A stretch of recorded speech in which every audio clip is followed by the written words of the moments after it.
الذي خلق الإنسان وكرم وعلمه من البيان ما لم يعلم فسبحان الذي لا يحصى فسبحان الذي لا يحصى امتناده باللسان ولا بالقلم ونشهد أن لا إله إلا الله وحده لا شريك له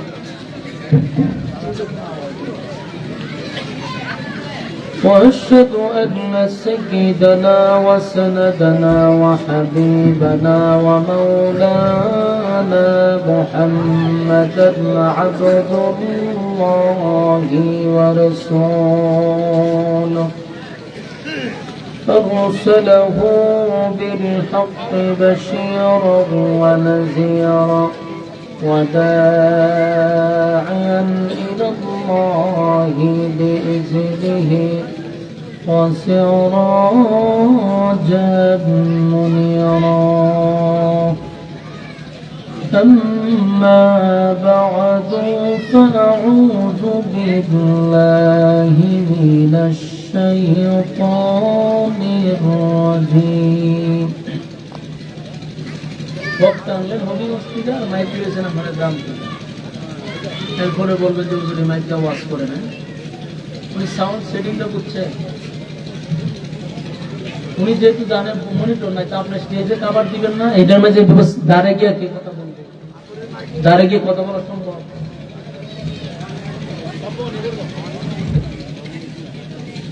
এটা তো আমি আঁকাইতে পারি আমি কাছে গিয়ে তো কথা বলা যায় না কাছে গিয়ে ওয়াশ কাছে বলে কথা বলা আউটপুটে যে আছে তখন তো বুঝতে পারছি আউটপুটে যে ব্যক্তি কোথায় আমি তো অপারেটর বুঝতে আর সময় বাহির এসে আউটপুটে কি দিচ্ছেন কেন বিসমিল্লাহির রহমানির রহিম إن الذين آمنوا وعملوا الصالحات كانت لهم جنات الفردوس نزلا خالدين فيها لا يبغون عنها حولا قل لو كان البحر مدادا لكلمات ربي لنفد البحر قبل أن تنفد كلمات ربي ولو جئنا بمثله مددا قل إنما أنا بشر مثلكم يوحى إلي أنما إلهكم إله واحد فمن كان يرجو لقاء ربه فليعمل عملا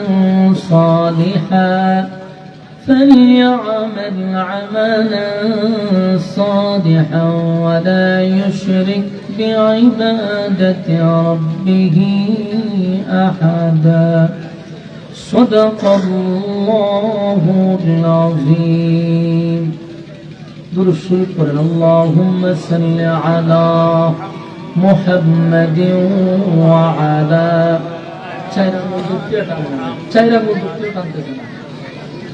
كما صليت على إبراهيم وعلى آل إبراهيم إنك حميد مجيد اللهم بارك على محمد وعلى آل محمد كما باركت على إبراهيم وعلى إنك حميد مجيد मेरा दिल तलब रहा है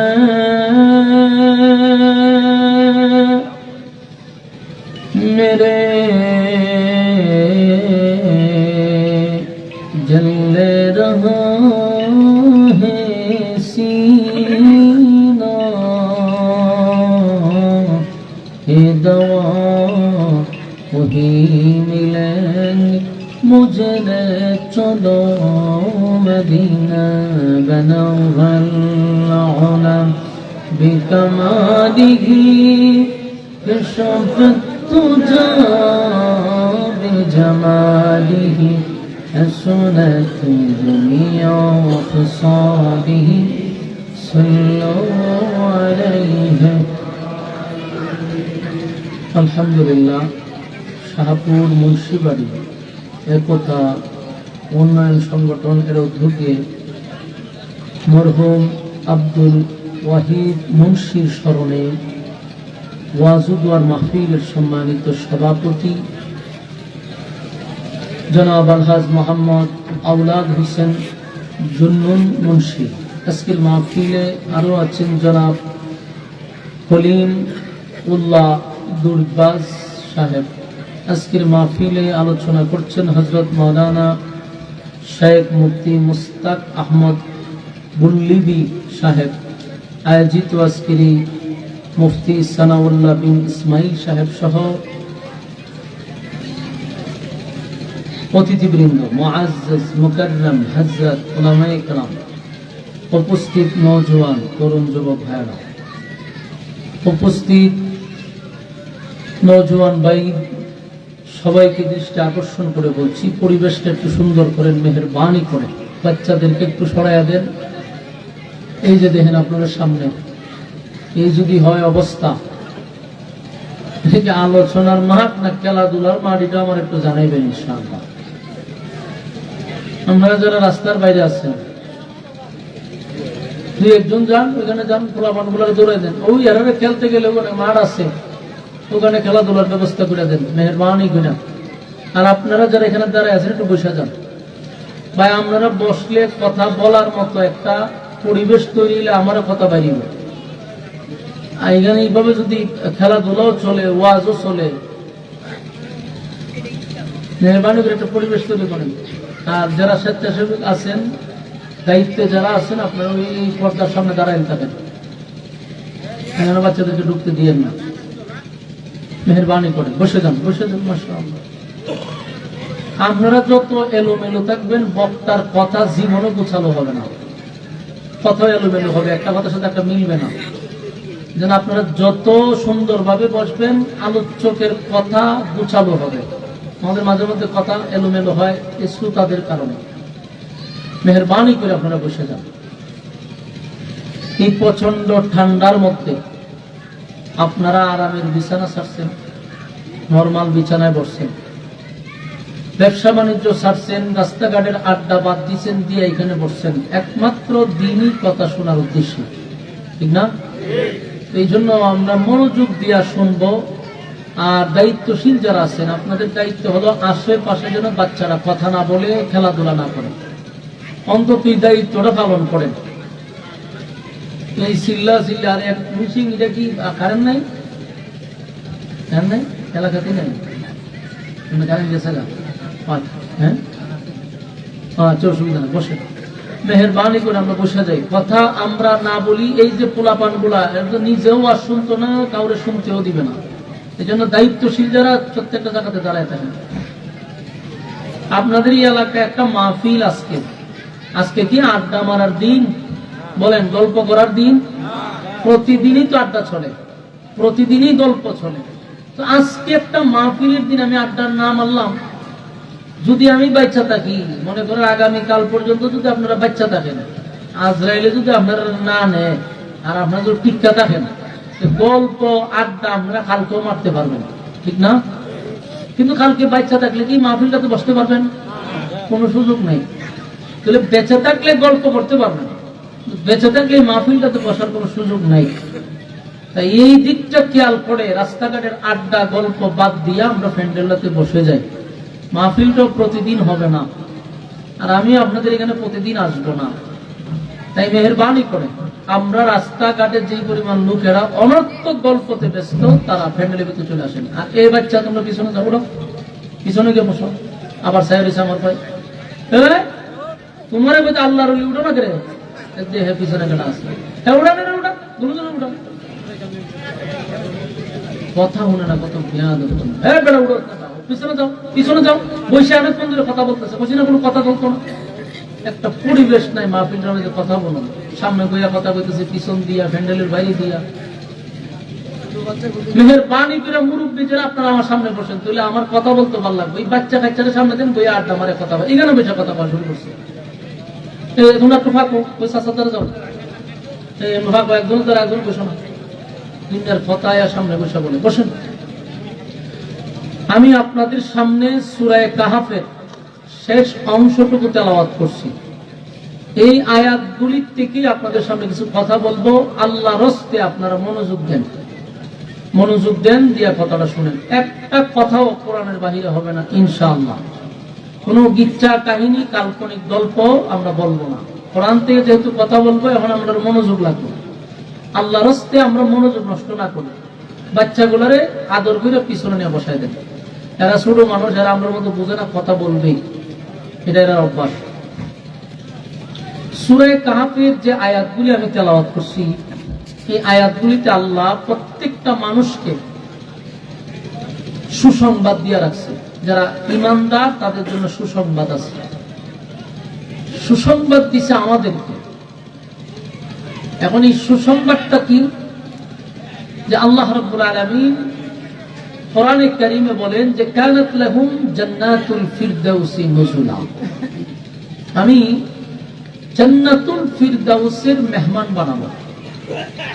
আমার কথা বুঝেননি আপনারা? জান্নাত হলো 8টা। এই 8টা জান্নাতের মধ্যে সবচেয়ে ভিআইপি জান্নাতটার নাম হলো জান্নাতুল ফিরদাউস। আল্লাহ আমাদেরকে জান্নাত দিবে, কোন নরমাল জান্নাতের কথা বলে নাই। আল্লাহ আমাদেরকে বলছে আমি জান্নাত দিব, তাও সবচেয়ে ভিআইপি জান্নাতটা তোমাদেরকে দিব, জান্নাতুল ফিরদাউস। এই যে সুসংবাদ দিছে, আমাদেরকে 2টা শর্ত বলে দিছে।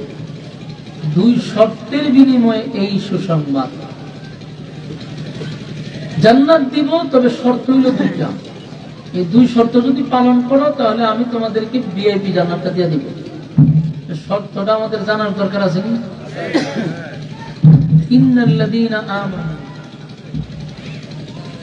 ইন্নাল্লাযীনা আমানু, 1 নম্বর হলো ঈমান, ওয়া আমিলুস সালিহাত, 2 নম্বর হলো নেক আমল। তাহলে ঈমান এবং নেক আমল এই 2টা যদি থাকে, কানাত লাহুম জান্নাতুল ফিরদাউসি নুজুলা। তোমাদের মধ্যে যদি 2টা গুণ থাকে, আর আমি আল্লাহ ওয়াদা করছি তোমরা জান্নাত দিব। আমাদের মধ্যে 2টা গুণ থাকতে হবে, ঈমান, নেক আমল। এখন আমি যদি আপনাদেরকে বলি যে আপনাদের ঈমান আছে নি, সবাই বলবেন জি আমাদের ঈমান আছে। একটা টিস্যু রাখার দরকার ছিল, স্টেজে একটা টিস্যু নাই। আমি যদি সবাইকে বলি যে আপনারা ঈমান আছে নি, সবাই বলবেন জি আমাদের ঈমান আছে। আমরা কিন্তু সবাই দাবি করি আমরা ঈমানদার, এটা সবার দাবি। আপনি যদি এই শাহপুরের একেবারে শাহপুরের সবচেয়ে বড় বেনামাজি, যে মানে ঈদের নামাজও পড়ে না, এরকম লোক আসেনি? আচ্ছা, এরকম একজন বেনামাজিরে যদি আপনি বলেন যে তুই তো 1 ওয়াক্ত নামাজ পড়স না, এমনকি ঈদের নামাজও পড়স না, বলতো তোর ঈমান আসেনি? দেখবেন এই লোকটা বুকে তাফা দিয়া বলবে নামাজ না পড়লে কি হয়েছে, আমার ঈমান আছে। ঠিক না বেটি? সে দাবির বেলায় বলবে যে আমার ঈমান আছে, সেই কথা বলবে না যে আমি ঈমানদার না। আপনাদের এলাকায় সুদ করে আসেনি?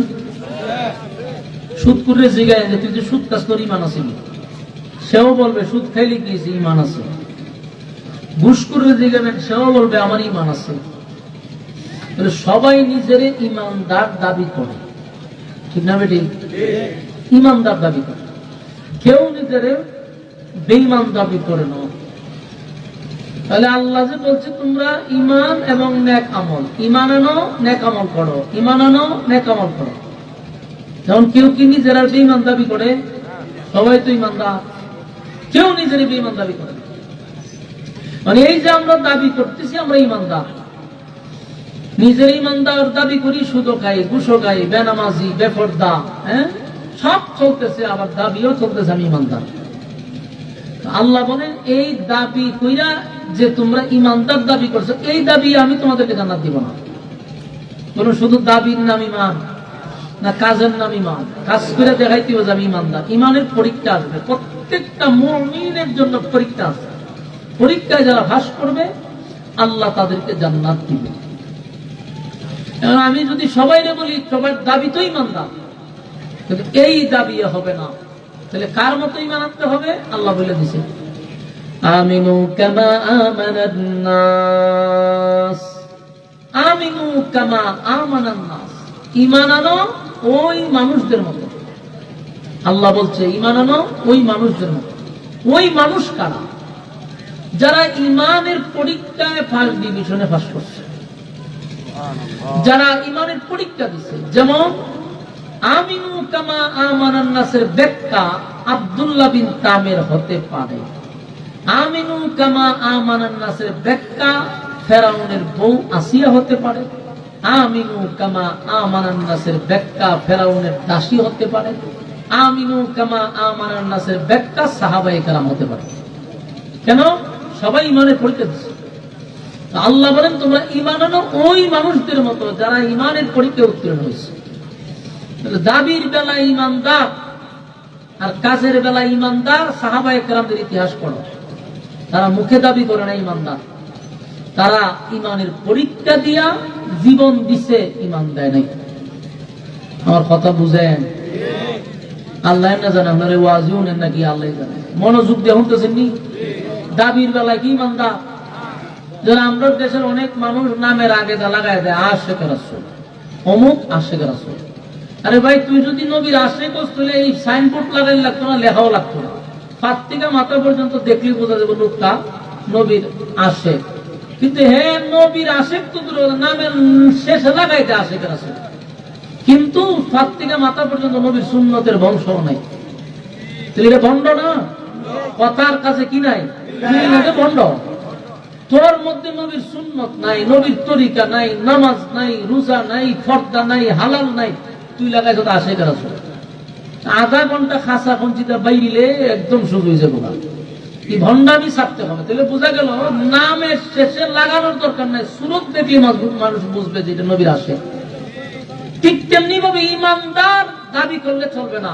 একজন ইমানদারের দেখলেই বোঝা যায় যে লোকটা ইমানদার, ঠিক না বেটি? দেখলেই বোঝা যায় লোকটা ইমান আছে। কারণ আমরা যে ইমান বালা করে যদি আমরা এক কাপ রং চা খাওয়ায় যে আমরা ইমান বিক্রি করে নাই, ঠিক না বেটি? আইতাদের নির্বাচন কত মানুষের যে ইমান বিক্রি হবে। যে রং চা খাওয়ায় ভোট আপনারই দিব, যে দুধ চা খাওয়ায় আপনারই দিব, যে কফি খাওয়ায় ভোট আপনারই দিব। বুট বেড়া তোর একটা দিলে তিনজন দেবে। ইমান আছে না গেছে? আমরা এই অবস্থা। কিন্তু আল্লাহ বলেন এইটা নিয়ে কবরে আসলে আমি জান্নাত দিব না। তাহলে কিভাবে? বলে ইমান আনতে হবে এদের মতো। তারা কারা? আমিনু কামা আমানান নাস, ইমান আনো তোমরা এদের মতো, ইমান আনো ওদের মতো যারা ইমানের পরীক্ষায় উত্তীর্ণ হয়েছে। ইমানের পরীক্ষায় যারা ফার্স্ট ডিভিশনে পাস করছে, তোমরা তাদের মতো ইমান আনো। আমিনু কামা আমানান নাসের ব্যাখ্যা আব্দুল্লাহ বিন তামের হতে পারে, উনি ওই ইমানের পরীক্ষায় ফার্স্ট ডিভিশনে পাস করছে। আমিনু কামা আমানান নাসের ব্যাখ্যা ফেরাউনের বউ আসিয়া হতে পারে, আসিয়া ফেরাউনের বউ হইয়া ইমানের পরীক্ষায় কিন্তু ফাঁস করছে। একটা জালেমের ঘরে তাইকা ইমানের পরীক্ষা দিতে চিন্তা করছেন? জালেমের ঘরে তাইকা জালেমের সংসার কইরা পৃথিবী বিখ্যাত 4 জন মহিলার মধ্যে একজন হইল আসিয়া। আসিনি সুবহানাল্লাহ? কোন সময় কোন আপনার এলাকাটা আমার জানেন? লোক কোন একটু বাড়ানো আপনাদের, বসেন, যারা আসতেছেন বসে যান। আসিয়া 4 জন।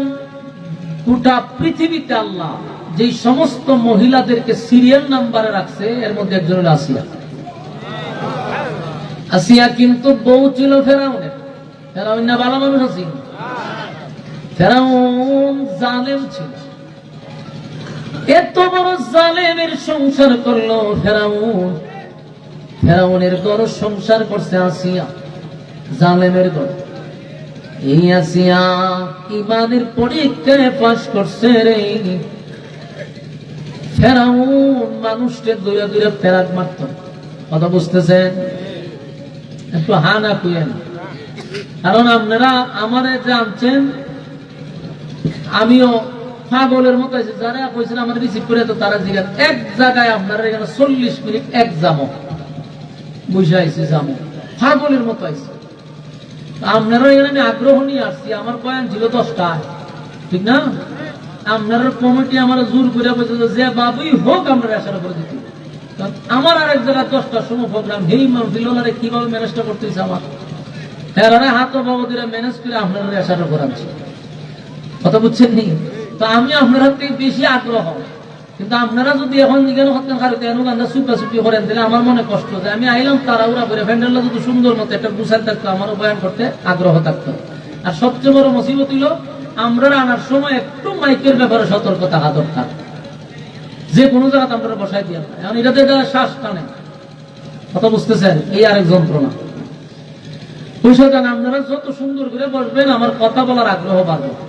বুঝে যান, আমাদের সুপে না হয়ে যায়, সুপে সুপে দিয়ে বুঝে যান, বুঝে যান। আইসি এই যে দায়িত্ব পালন করে এখানে কেউ দাঁড়াইতে দিবেন না। চাচা এই আমিনু কামা আমানান নাস, খুব খেয়াল করে শুনেন। ফেরাউন কিন্তু জালেম ছিল। সে মানুষকে ধরে ধরে ফেরাক মারতো। ফেরাক ছিলেন নি, লোয়া যে মেরে দেয়, লোয়া মেরে দিচ্ছে। এ কত বড় খারাপ এবং কত বড় জালেম, মানুষকে শাস্তি দিত ফেরাক মাইরা। যারে ধরতো তারে ফেরাক মারত। তো ফেরাক ফেরাউন তারে বলা হতো। হে তখন মানুষের সামনে দাঁড়ায় বলতো আমি তোমাদের রব। যারা তারে রব মানত না তাদেরকে হত্যা করত। এটা হলো ফেরাউনের স্বভাব ছিল।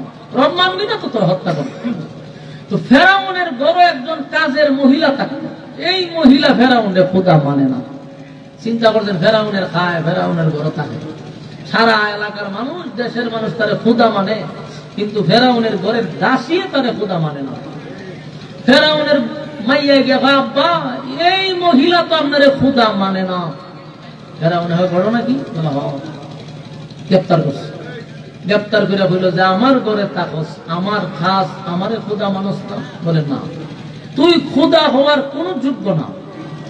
তোর খাই, তোর করি, আমি কাজ করি, বেতন নেই, আমি খাই, কিন্তু এই জন্য ধরে খোদা মানতে হবে। খোদা হওয়ার কোন কোয়ালিটি তোর মধ্যে নাই। তুই হইলে জালেম। একটা জালেম শাসকের সামনে এই কথাটা বলা হতে ইমানের পাওয়ার লাগবে। ফেরাউনের শান্তি গেছে গরমে, এখন সর্বনাশ, আমার ঘরে থেকে আমার খোদা মানে না। ওই মহিলার 4টা সন্তান ছিল। এই সন্তানগুলিরও ধরে আনছে, শিশু বাচ্চা, নাবালক বাচ্চা সহ। কত বড় জালেম! এই বাচ্চার মার একসাথে তার পারে বললো তুই যদি আমার খোদা না মানস, বাচ্চাটিকে মেরালাম না। আমার যুবক ভাইরা, আমি আপনি জানি না আমাদের ইমান কত শক্ত। আমাদের ছোট ছোট মাসুম বাচ্চাদেরকে যদি, আমাদের মাসুম বাচ্চাদেরকে যদি আমাদের সামনে দাঁড় করাইয়া, আমাদের মাসুম বাচ্চাদেরকে যদি আমাদের সামনে দাঁড় করাইয়া আগুনের সামনে, ভাই শ্বাস টানতেছে, আল্লাহর রাস্তায় একটু বাড়ায়, প্রচুর শ্বাস টানতেছে, সাউন্ড ঢুকে যাবে, একটু ইয়ে করেন। আপনি আমার বাচ্চারা যদি সামনে রেখে আগুনে পোড়াইয়া দেয়, আমি আপনি ঠিক থাকতে পারবো? বাবা হিসাবে পারবেন নি? আমার আপনার বাচ্চাগুলির যদি সামনে রাইকে আগুনে পোড়াইয়া দেয় রে, আমি আপনি কতক্ষণ টিকা থাকবো? এই মহিলাটা কাজের মহিলা হইয়া নিজের বাচ্চাগুলিরে তার সামনে আগুন দিয়া পুড়াইছে। এরপরে ওই যে কালেমা সারবি না, দুধের বাচ্চাটারে আগুন দিয়া পুড়াইছে। আওয়াজ পান না,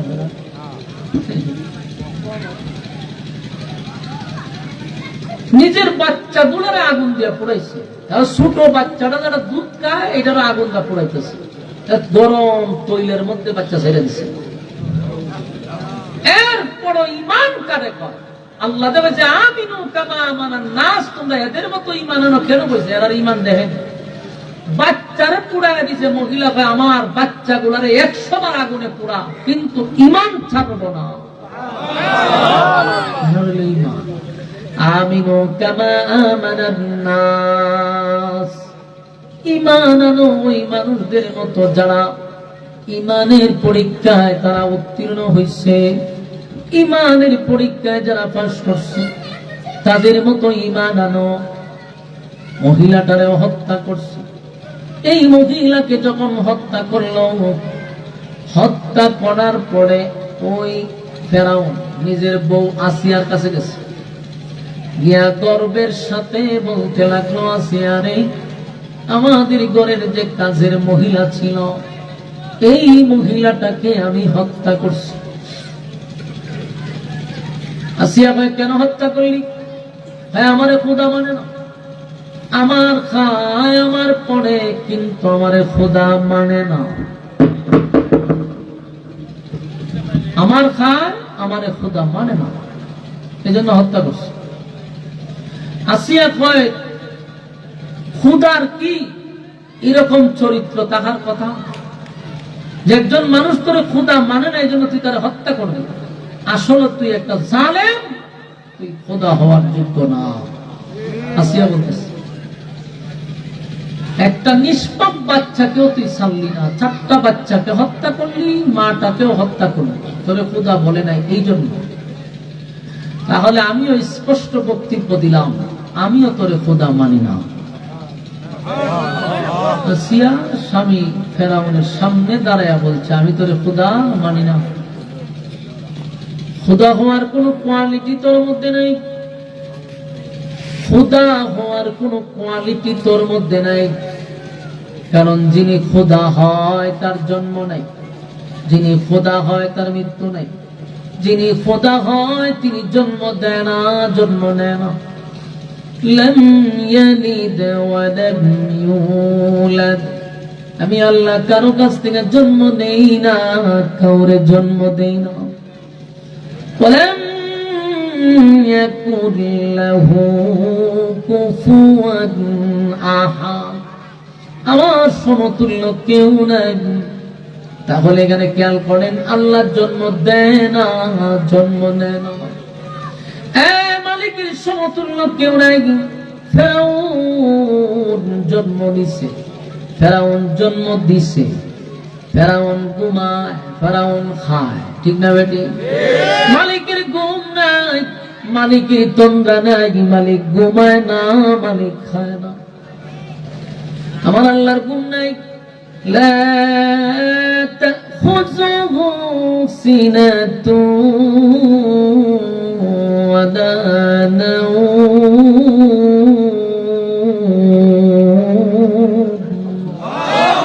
আল্লাহ বলেন আমার ঘুম নাই, আমার তন্দ্রা নাই, খাওয়ান নাই, কিন্তু ফেরাউনের সব আছে।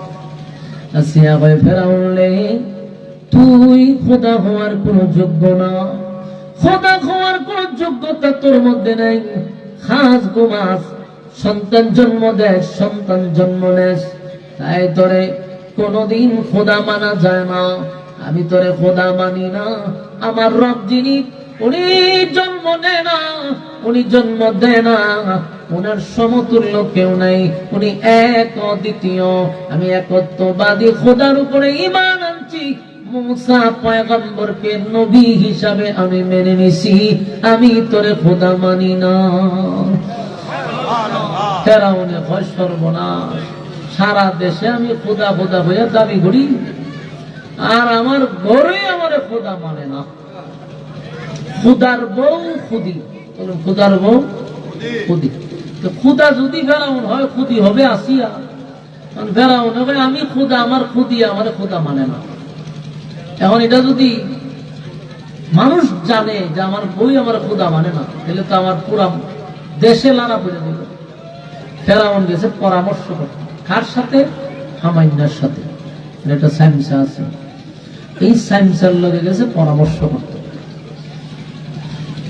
পৃথিবীতে যত নেতা আছে, নেতারা এতটা খারাপ না হইল, সব সাইমসাগুলি মারাত্মক ধরনের খারাপ থাকে, ঠিক না বেটি?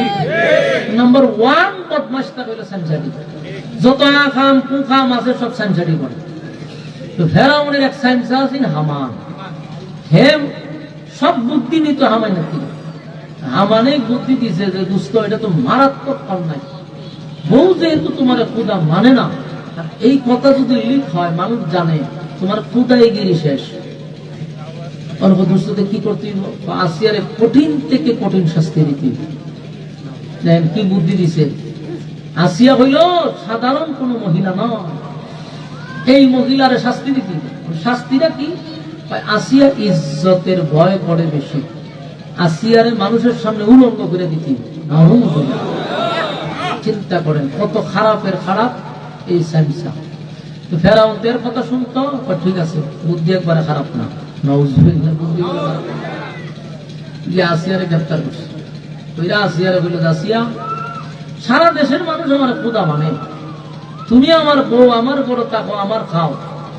তুমি যদি আমার খুদা না মানো তাহলে আমার খুদাই যাওয়ার সম্ভাবনা বেশি। তাই খুদাই টিকায় রাখতে গিয়ে আমি তোমার শাস্তি দিব, এখনো সময় আছে, আমার খুদা মানো। আসিয়ারে গ্রেপ্তার করলো।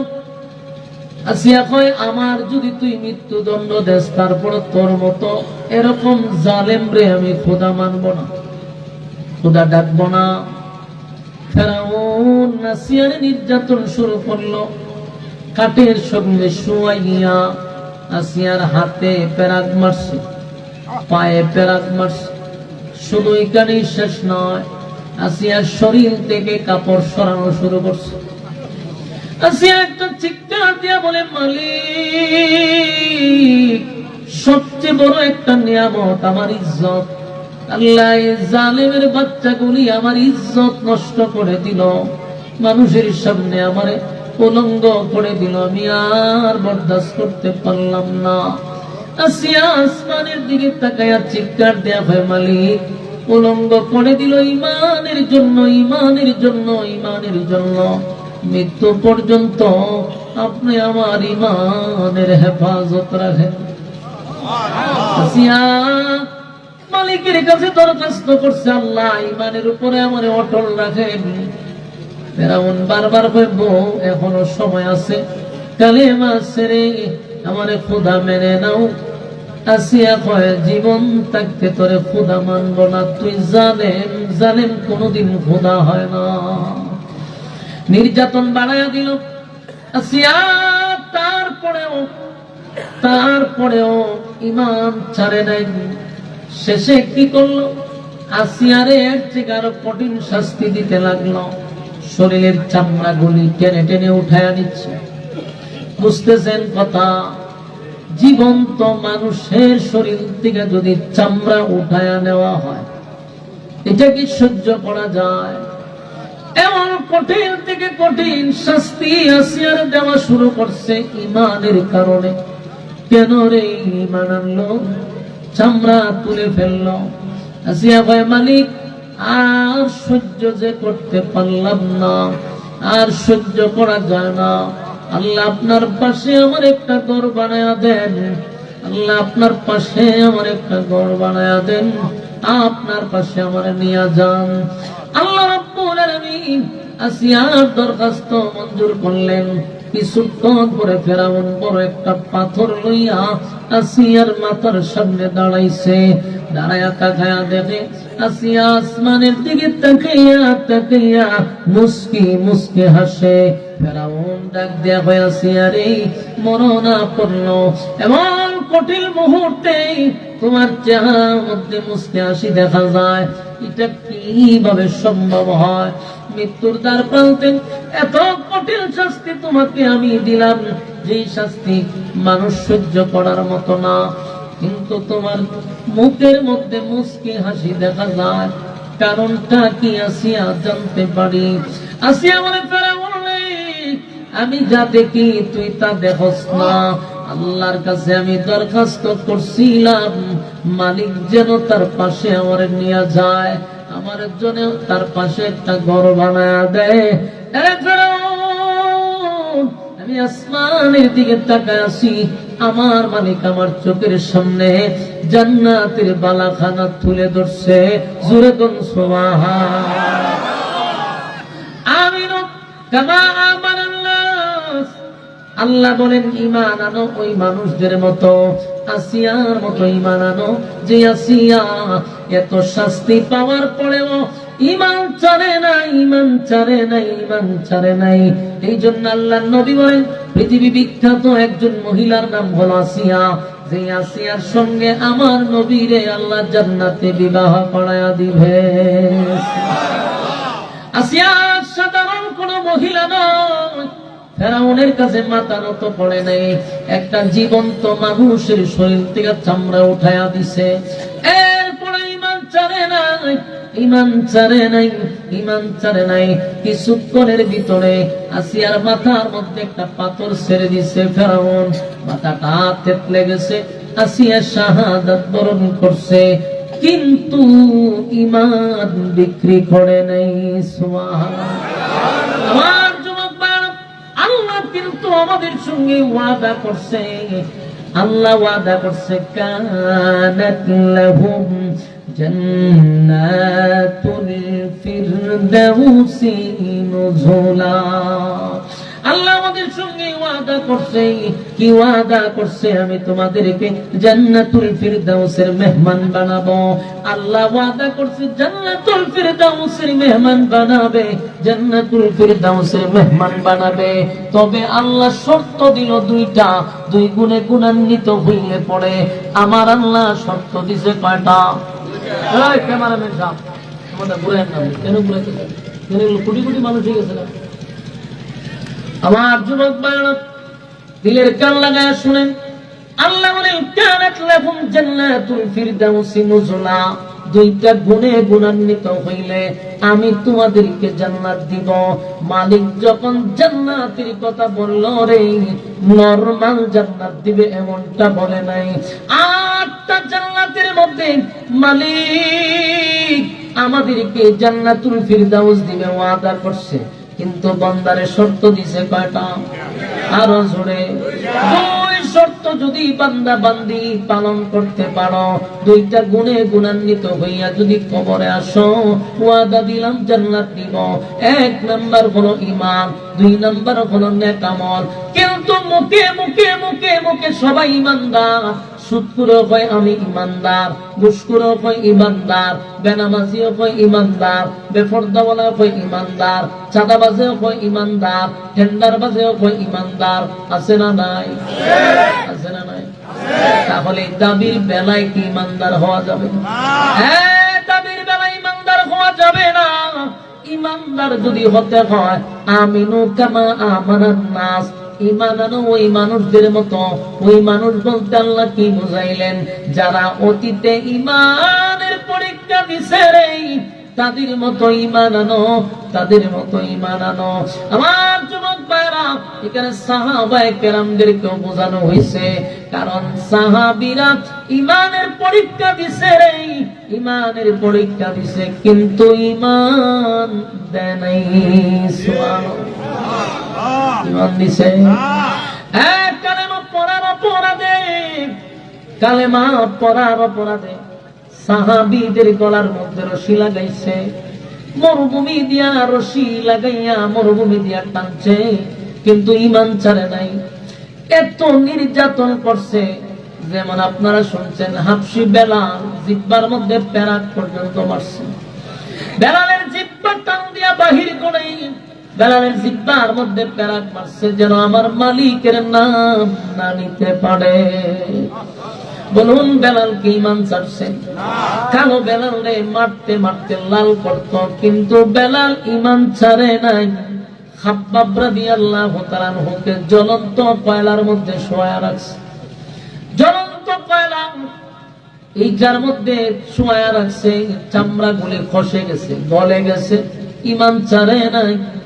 বহু সাহাবীরা নির্যাতনের শিকার, ইমান ছাড়ে নাই। যুবক ভাইরা, কারণ ইমানের এত দাম, এত দাম, এত দাম। কোন বান্দা বান্দির যদি যারা পরিমাণ ইমানটা লইয়াও কবরে যাইতে পারে, গুনার কারণে জাহান্নামের আগুনের আযাব আমাদের সহ্য করতে হবে, শাস্তি আমাদের ভোগ করতে হবে, কিন্তু এই যে যারা পরিমাণ ইমান থাকার কারণে কোনো না কোনো দিন আমার মালিক একদিন উঠাইয়া জান্নাতে ঢুকাবে, শুধুমাত্র যারা পরিমাণ ইমান থাকার কারণে। আমার যুবক ভাইরা, আর যদি ইমানটা চলে যায় রে, ইমানটাই যদি চলে যায়, তাহলে শুনেন, ইমান যদি চলে যায় অনন্তকাল, অনন্তকাল জাহান্নামের আগুনে আর কোনদিন জান্নাতের গান পাওয়া যাবে না। এই জন্য ইমান হলো একটা অ্যাকাউন্ট, ইমান অ্যাকাউন্ট। ইমান যদি ঠিক থাকে তাহলে নামাজ ঢুকবে, রোজা ঢুকবে, ভালো কাজ ঢুকবে। আর যদি অ্যাকাউন্টই না থাকে, টাকা কই রাখবেন? কথা হয় না? আপনার যদি কোনো ব্যাংকে অ্যাকাউন্ট না থাকে, টাকাটা কোথায় জমা দিবেন? জমা দেওয়ার জায়গা নেই। ঠিক তেমনি ভাবে ইমান যদি না থাকে, নামাজ কোথায় রাখবেন? রোজা কোথায় রাখবেন? ভালো কাজ কোথায় রাখবেন? কারণ বহু হিন্দু মানুষও ভালো কাজ করে, কথা হয় না? বহু হিন্দু মানুষ ভালো কাজ করে, বহু হিন্দু মানুষ আমাদের থেকে ভদ্র আছে। আমার কথা হয় না? বহু হিন্দু আমাদের চেয়ে ভদ্র, আমাদের চেয়ে ভালো, কিন্তু যত ভালো কাজই করো তার অ্যাকাউন্ট নাই। ঠিক না বেটি? ভালো তো ঠিক, আমাদের থেকে ভালো লোক আছে, ভদ্র আছে, মিথ্যা বলে না, মানুষের সঙ্গে ঝগড়া করে না, এত ভালো হিন্দুরা আছে, কিন্তু তাদের অ্যাকাউন্ট নেই। যদি অ্যাকাউন্ট থাকতো আমরা বহু আগে জান্নাতে যাইতো। ঠিক না বেটি?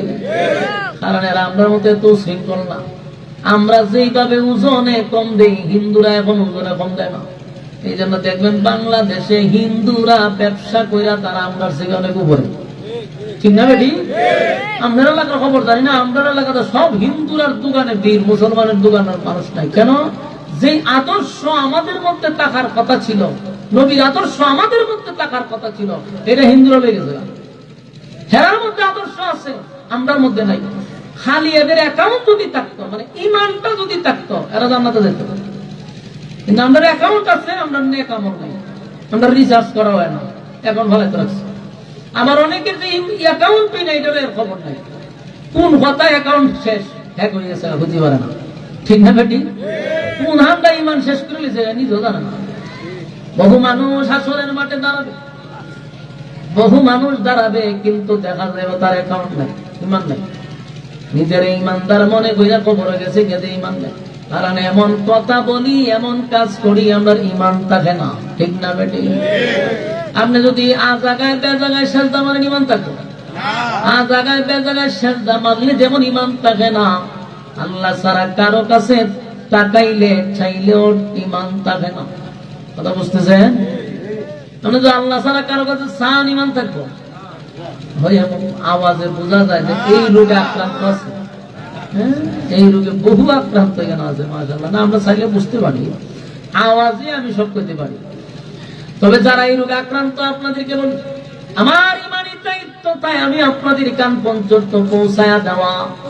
আল্লাহ ছাড়া কারো কাছে মাথা নত করবেন না। ঠিক এর আওয়াজ হচ্ছে ঠিক তো? এবার হইতে হুজুরে, হুজুর তো ঠিক করবো, কিন্তু হেরার বিকৃতি কষ্ট লাগতেছে কথাটা, তাহলে বোঝা যায় আ জায়গায় বে জায়গায় সেজদা মেরা দেয়।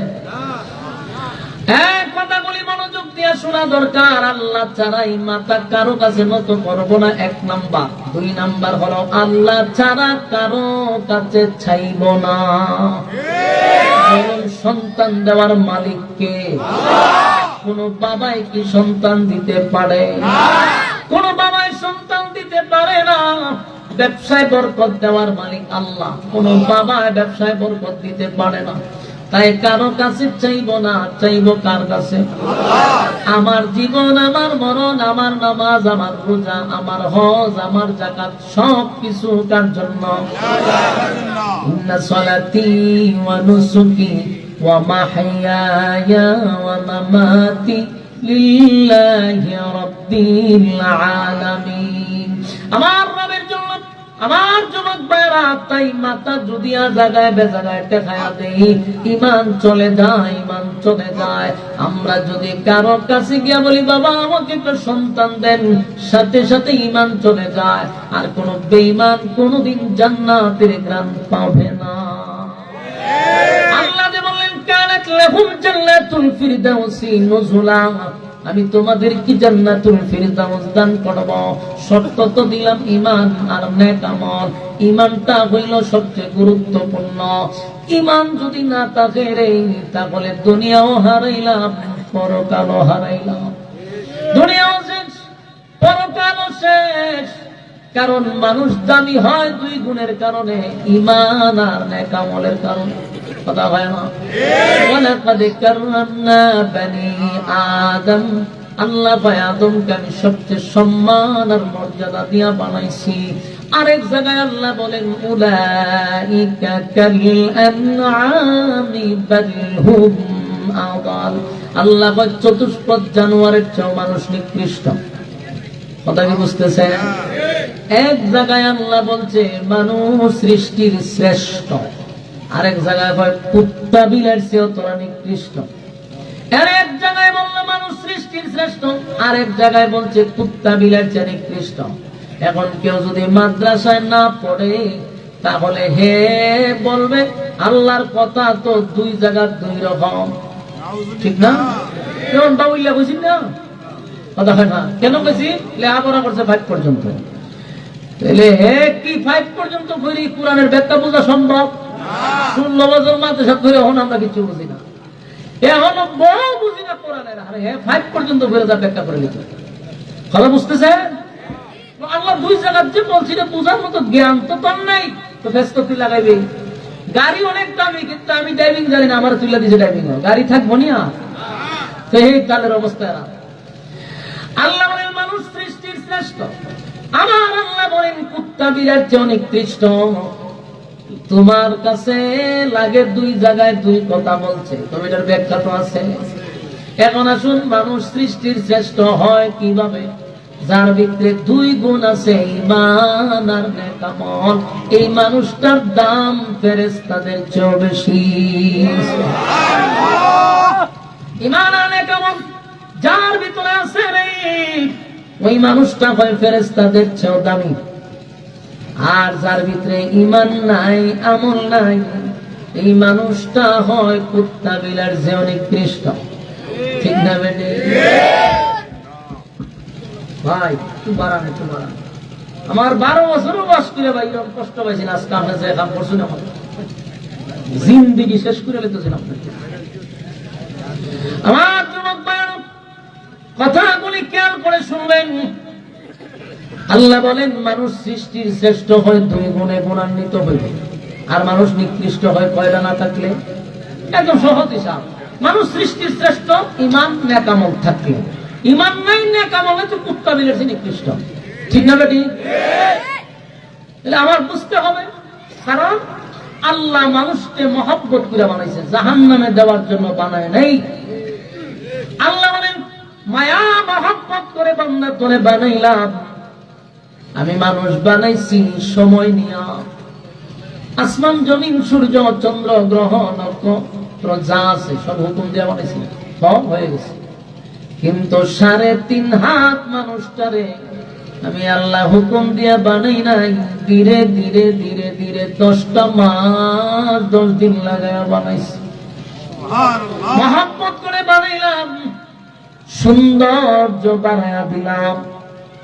বান্দারে তোর সৌন্দর্য বর্ণনা করতে গিয়ে আমি কমপক্ষে 4টা কসম করলাম।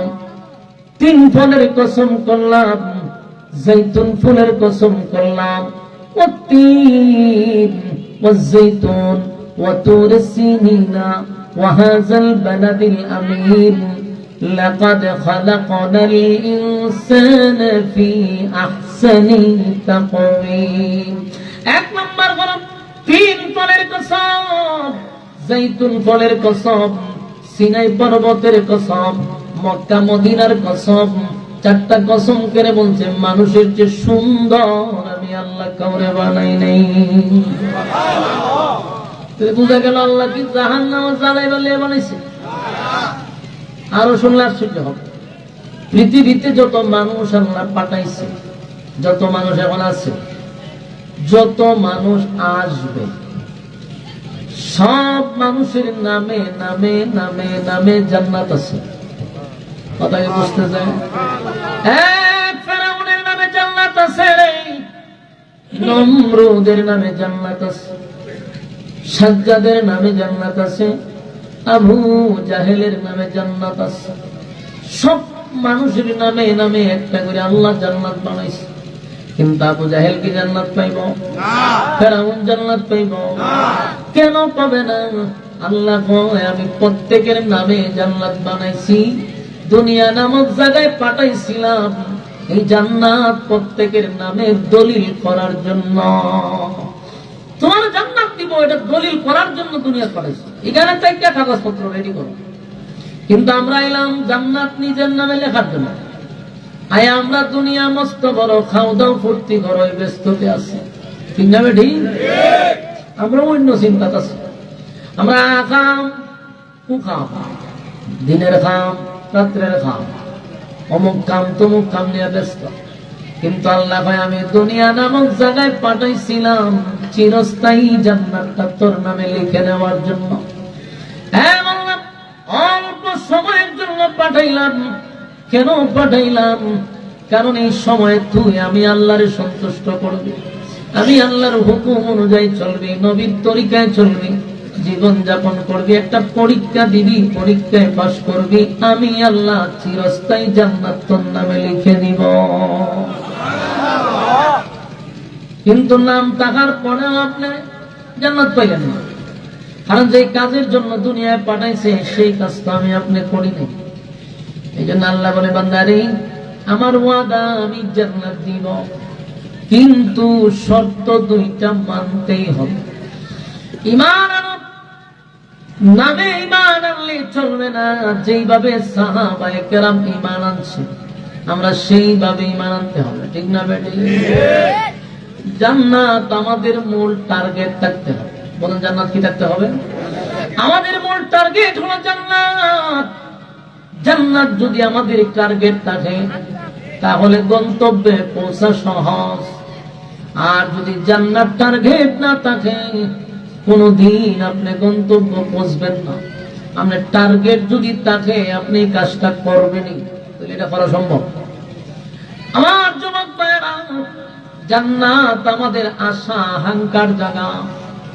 এই যে আপনারা এখানে বসছেন আরো কিছু মানুষ বসতে পারে নাই এই দুই গ্রুপ কি সমান কথা হয় না এখানে যারা বসছেন আর বাহিরে যারা রাজনীতি করতেছে এখন যারা বাহিরে নেতাগিরি করতেছে তারা ইয়া আড্ডা মারতেছে গল্প করতেছে হাসি তামসায় যারা ব্যস্ত আর আপনারা এখানে যারা বসা দুই গ্রুপ কি সমান আল্লাহ আপনাদেরকে ভালোবাসে মহব্বত করে এই জন্য এখানে বসাইছে কথা বুঝতেছেন যখন দেখবেন কোন ভালো কাজে আপনি শরীক হয়েছেন বুঝবেন আল্লাহ আপনাকে ভালোবাসে ভালোই যদি না বাসতো এখানে কেন বসাইতো আপনার আড্ডা নিয়ে লাগাইতো আপনারা বিভিন্ন আগাম তুফানে লাগায় রাখতো আমার মালিক যারে ভালোবাসে তারে দিনের কাজ করার সুযোগ করে দেয় সুবহানাল্লাহ আল্লাহ মহব্বত করে বিদায় আপনাদেরকে এখানে বসার সুযোগ করে দিচ্ছে নিয়ামতের কদর করার দরকার আছে না নাই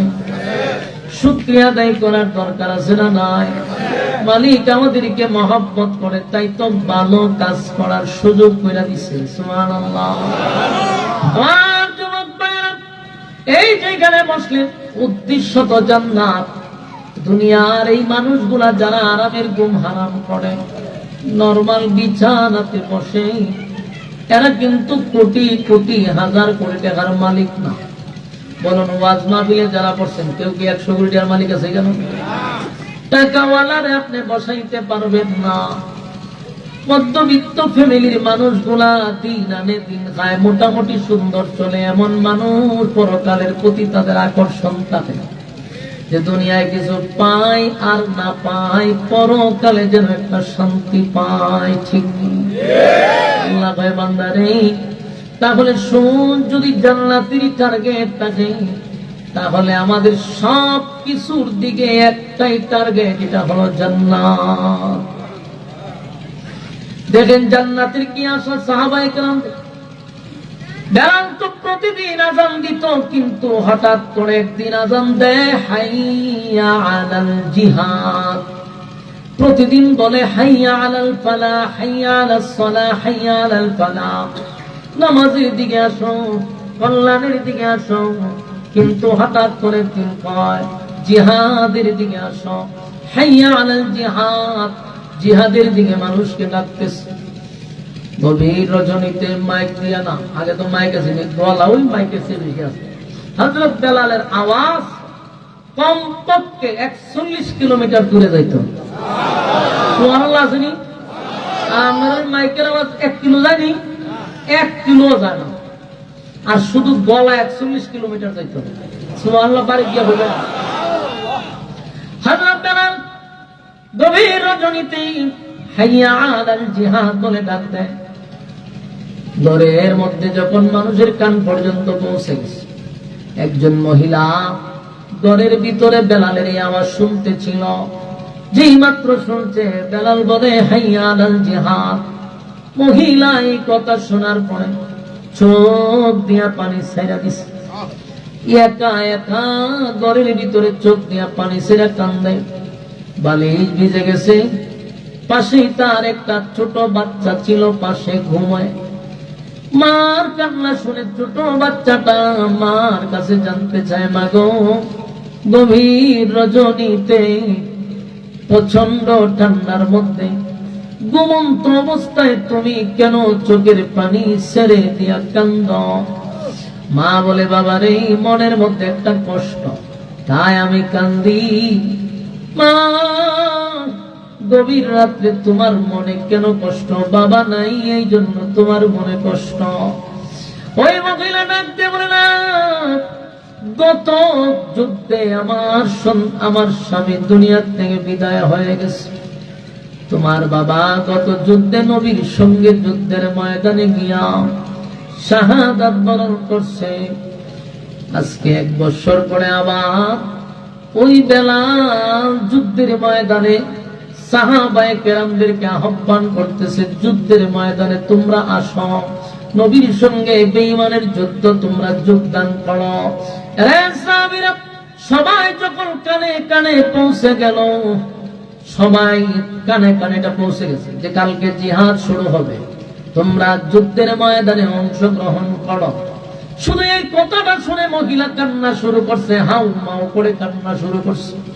গত যুদ্ধে আমার স্বামী শাহাদাত বরণ করছে। এই যুদ্ধে মদিনার কত মহিলারা তার সন্তান পাঠাবে যুদ্ধের ময়দানে, তাদের সন্তান শাহাদাত বরণ করবে কিয়ামতের কঠিন ময়দানে। তারা শাহাদাতের মর্যাদা নিয়ে দাঁড়াবে। এই বিষয়গুলো খেয়াল করবে। ওই মহিলা তার সন্তানদের বুঝায়, বাবা রে, এই যুদ্ধে কত মা তার সন্তানদের যুদ্ধের ময়দানে পাঠাবে। সন্তানরা যদি শহীদ হয়ে যায় কিয়ামতের ময়দানে, ওই মহিলারা শহীদের মা হইয়া হাসরের মাঠে দাঁড়াবে। কিন্তু আমার কপালে তো খারাপ, এত খারাপ, আমার যে একটা উপযুক্ত সন্তান নাই। যে আমি যদি উপযুক্ত সন্তান থাকতো, আমি আমার ছেলেটারে যুদ্ধের ময়দানে পাঠায়া দিতাম, আর শাহাদাত বরণ যদি করত, আমি শহীদের মা হইয়া হাসরের মাঠে দাঁড়ায়া যেতাম। সেই আফসোসে আমার কলিজা পেটে কান্না আসতেছিল। ছোট একটা বাচ্চা, মাত্র 7 বছরের। ওই বাচ্চা ডাক দিয়ে বলে, মা গো, কান্নার প্রয়োজন নাই, তোমার মনের আশা আমি পূরণ করে দিব। আমি আছি না, আমারে তুমি যুদ্ধের ময়দানে পাঠায়া দাও, আমি আল্লাহর রাস্তায় শহীদ হইয়া তোমারে শহীদের মা বানায়া দিব। চিন্তা করছে ইমান কানে। এই জন্য আল্লাহ বলে ঈমান আনো ওই মানুষদের মতো, তার মানে সাহাবীদের মতো ঈমান আনো, সাহাবীদের মতো ঈমান আনো। 7 বছরের বাচ্চার ঈমানের পাওয়ার দেখছেন, 7 বছরের বাচ্চার ঈমানের পাওয়ার। আমরা যতই এখন স্লোগান দেই জিহাদ জিহাদ জিহাদ চায়, জিহাদ করে মরতে চায়, একটা যুদ্ধ শুরু হইলে আমার এটা তোর মারবেন, ঠিক নেই? এই জজবা তখন থাকে না। আমরা বলি জিহাদ জিহাদ জিহাদ চাই, কিন্তু যখন জিহাদ শুরু হয় আর শহীদ আলীর একটু হয়ে পাওয়া যায় না। যদি হয় তুই না স্লোগান দিয়েছিলি বলে এটা এসকে মারছিলাম। আমাদের ইমানের পাওয়ার এত দুর্বল, ইমানের পাওয়ার এত কম। কিন্তু দেখেন 7 বছরের একটা বাচ্চা মারে বোঝায়, মাগো চোখের পানি মুছো, কান্নার কোনো প্রয়োজন নেই, আমি আসি না, আমারে লইয়া নবীর সামনে যাইবা, আমারে যুদ্ধের ময়দানে যে লাইনটা দাঁড়াবে সেখানে নিয়ে আমারে দাঁড় করাইবা, আমি যুদ্ধের ময়দানে অংশগ্রহণ করব। আমারে যদি যুদ্ধে নেয় আমি শহীদ হইয়া তোমারে শহীদের মা বানায়া দিব। মহিলা সকালবেলা এই 7 বছরের বাচ্চারে লইয়া সাহাবীদের কাছে গেছে, গিয়া দেখে অসংখ্য সাহাবীরা যুদ্ধে যাওয়ার জন্য তারা প্রস্তুতি নিচ্ছিল, লাইনে দাঁড়াইছে। এই মহিলা 7 বছরের বাচ্চা নিয়া লাইনে দাঁড়ায়া গেছে। সাহাবীরা বলে, মাগো আপনি দি পুরুষের লাইনে দাঁড়ায়া গেলেন, এটা পুরুষের লাইন নয়, এটা মহিলাদের লাইন নয়, পুরুষের লাইন। আর যুদ্ধের ময়দানে কোন মহিলা এলাও করা হয় না। মহিলা কয় আমি যাব না, এই যে আমার সন্তানটারে যুদ্ধের ময়দানে অংশগ্রহণ করবে তার নামটা আমি লিস্টিতে লেখাইতে চাই। সাহাবীরা বলে আশ্চর্যের ব্যাপার, এত ছোট বাচ্চা কি যুদ্ধের ময়দানে নেওয়া যায়? সাহাবীরা বললেন এত ছোট বাচ্চা তো আমরা যুদ্ধের ময়দানে নেই না, এই বাচ্চা তো নাবালক, নাবালক বাচ্চা যুদ্ধের ময়দানে অংশগ্রহণ করা যায় না। মহিলা মানে না, সাহাবীরাও বাধা দেয়, মহিলাও মানে না, চেঁচামেচি শুরু করছে, আওয়াজ নবীর কান পর্যন্ত পৌঁছে গেছে। আল্লাহর নবী জিগায় কি ঘটনা? ডাক দেয়া হয়, হুজুর দেখেন না এই মহিলাটা 7 বছরের বাচ্চা নিয়ে আসছে যুদ্ধের ময়দানে অংশগ্রহণ করার জন্য। কত বাধা দিলাম গো, কিন্তু মানে না, বুঝাইলেও বুঝে না। আল্লাহর নবী ডাক দিয়া বলেন, মাগো যুদ্ধের ময়দানে ছোট বাচ্চা এলাও করা হয় না, আর আপনার সন্তান তো তরবারির চেয়েও আরো ছোট, এই বাচ্চা নিয়ে আমরা যুদ্ধে নিয়ে কি করব? বড় হইলে পরে আপনি যুদ্ধের ময়দানে পাঠায়েন। এই মহিলা ডাক দিয়ে বলে, হুজুর আমি জানি এই ছোট বাচ্চা দিয়ে যুদ্ধের ময়দানে কোনো ফায়দা হবে না। আবার আমি গত যুদ্ধে আমার স্বামীটা শাহাদাত বরণ করছে, আপনার সঙ্গে যুদ্ধে গেছিল, শাহাদাত বরণ করছে। গতকালকে বেলাল সবাইরে বলছে, হাইয়া আলাল জিহাদ, জিহাদের দিকে তোমরা আসো। নবীজি এই মদিনার কত মা তার সন্তান পাঠাইব যুদ্ধের ময়দানে যুদ্ধ করার জন্য, কিন্তু তারা সন্তানগুলি যুদ্ধে পাঠাইলে সন্তান শাহাদাত বরণ করলে পড়ে হাসরের মাঠে তারা শহীদের মা হইয়া দাঁড়াইব। আমার উপযুক্ত কোন সন্তান নাই, তাই আমার 7 বছরের বাচ্চাটা আনছি, এই বাচ্চাটারে যুদ্ধের ময়দানে আমি পাঠাইতে চাই। এই বাচ্চা যদি শহীদ হয়ে যায় আমি হাসরের মাঠে শহীদের মা হইয়া দাঁড়াইব। ইমানের কত পাওয়ার! আল্লাহর নবী বলেন, মাগো এই বাচ্চা নিয়ে আমাদের কোনো কাজে আসবে না, নবী যখন বাইর করে দিল, এমনি মহিলাটা ডাক দিয়ে বলল, হুজুর আমি জানি কোন কাজে আসবে না, তবে একটা কাজে আসবে, একেবারে যে কাজে আসবে না বিষয়টা এমন না। নবীজি যুদ্ধের ময়দানে আপনি যখন যুদ্ধ করার জন্য যাবেন, চতুর্দিক দিয়া আপনার নবীকে উদ্দেশ্য করে বেঈমানের বাচ্চাগুলি আপনার তীর মারতে থাকবে, চতুর্দিক দিয়া তীর মারতে থাকবে। তীর গুলো আটকানোর জন্য একটা ঢালের প্রয়োজন। আমার সন্তানটার আপনি ঢাল বানায়া দিবেন। ডান দিকে যদি কেউ তীর মারে আমার সন্তানটারে ধরে রাখবেন, বাম দিকে তীর মারলে আমার সন্তানটারে বাম দিকে ধরে রাখবেন। আমার সন্তানের বুকটা যাত্রা হয়ে যাক, আমার কোনো কষ্ট লাগবে না। কিন্তু আপনি নবীর শরীরে যদি একটা তীরের আঘাত পড়ে বরদাস্ত করা যাবে না। আমার যুবক ভাইয়েরা, ইমান কারে কয়, ইমান কারে কয়, ইমান কারে কয়। আল্লাহর নবীর চোখ দিয়া পানি চলে আসছে, কত মায়ার এই নবীর প্রতি, কতটা মহব্বত নিয়া নবীর সামনে 7 বছরের বাচ্চাটারে দিয়া দেয় যে আমার বাচ্চার বুকটা যাত্রা হয়ে যাক, কষ্ট নাই, কিন্তু আপনি নবীর শরীরে যেন কোনো তীরের আঘাত না পড়ে। আল্লাহর নবী কান্দে আর বলে, মাগো ওয়াদা দিলাম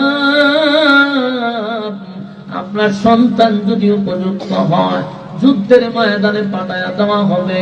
আমার যুবক ভাইয়েরা, এই যে মহিলা জান্নাত পাওয়ার জন্য, জান্নাত পাওয়ার জন্য এই মহিলা তার 7 বছরের বাচ্চারে শহীদ করতে চায়, আর আমরা জান্নাত পাবো এই আশায় আকাম কোকামের পিএইচডি করি, মানুষের হক নষ্ট করি, মানুষের উপরে জুলুম করি, এমন কোন অন্যায় নাই যেগুলা আমরা করি না।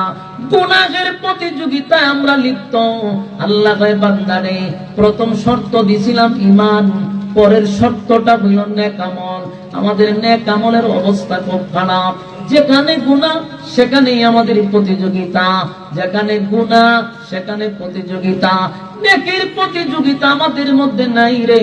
আল্লাহ কয় আমি ওয়াদা দিছি জান্নাত দিব, কিন্তু 2 গুণে গুণান্বিত না হইলে জান্নাত তো পাবি না, বরং জাহান্নাম তোদের জন্য উট পেতে বসা থাকবে। ইন্না জাহান্নামা কানাত মিরসাদা, নিশ্চয়ই জাহান্নাম তোদের জন্য উট পেতে বসা। লিত্তাগিনা মাআবা, সীমা লঙ্ঘনকারীদেরকে ধরার জন্য জাহান্নাম উট পেতে বসা রয়েছে। লাবিসিনা ফিহা আহকাবা, যুগের পর যুগ সেখানে অবস্থান করবে। লা ইয়াযুকুনা ফিহা বারদান ওয়ালা শারাবা, যুগের পর যুগ থাকবে, পানিটাও দেওয়া হবে না সেখানে, তোদেরকে মিষ্টি পানিও দেওয়া হবে না সেখানে, কোনো সেবাও করা হবে না। অতিরিক্ত পিপাসা যদি লেগে যায়, ইল্লা হামিমান ওয়া গাসসাকা, এমন একটা পানি দিবে যেই পানিটা হবে রক্তপুঞ্জ আর বিষাক্ত পানি, জাহান্নামের আগুনের গরম টকবকে পানি, সেই পানিটা জাহান্নামীদেরকে পান করাবে। আর যদি 2 গুণে গুণান্বিত হইতে পারো, কানাত লাহুম জান্নাতুল ফিরদাউসি নুজুলা, আমি আল্লাহ তোদেরকে জান্নাত দিব। এবার আপনারা বলুন, এই 2 গুণে গুণান্বিত কারা হইতে চান? আব্দুল্লাহ দেখায়া দেই। লিল্লাহে তাকবীর, লিল্লাহে তাকবীর। 1 নাম্বার ঈমান, 2 নাম্বার নেক আমল। বলুন 1 নাম্বার, 2 নাম্বার নেক আমল। এই 2 গুণে গুণান্বিত যদি হইতে পারি, আল্লাহ হয় আমি ওয়াদা দিছি সর্বোচ্চ জান্নাত আমি তোমাদেরকে দিব। বলুন এই 2 গুণ আমাদের ভিতরে থাকা দরকার আছে না নাই? আল্লাহ সবাইকে কথাগুলির উপরে বলনেওয়ালা, শুননেওয়ালা, উভয়কে সহি আমল করার তৌফিক দান করুন। সকলে বলে আমিন।